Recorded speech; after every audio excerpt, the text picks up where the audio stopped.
В Великобритании на территории Виндзорского замка прошел престижный международный конный смотр. По приглашению британской королевской семьи в мероприятиях принял участие председатель Халк Маслахата Туркменистана Гурбангулы Бердымухамедов. Программа визита развернулась в Виндзорском замке, где национального лидера туркменского народа лично приветствовал король Великобритании Карл III.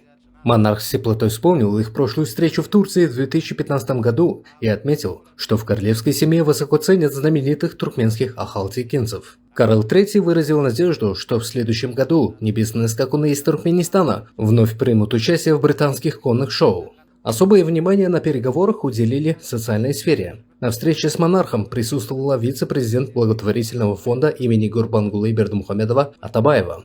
Она обсудила с королевской семьей научное применение ипотерапии, реабилитации детей с ограниченными возможностями здоровья с помощью ахалтекинских лошадей. Британская сторона проявила к этому опыту огромный интерес и предложила развивать сотрудничество в данном направлении.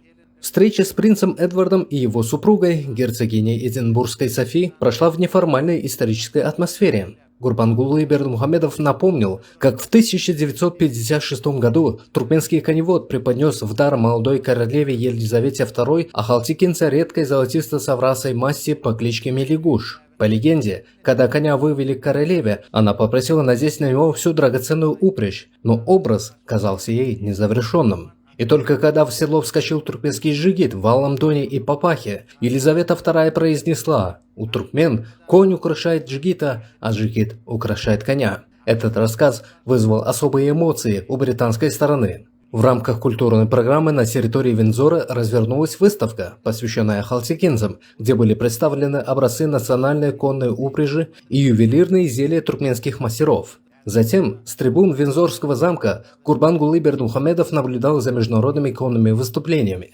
Там же состоялась краткая встреча с делегацией Азербайджана.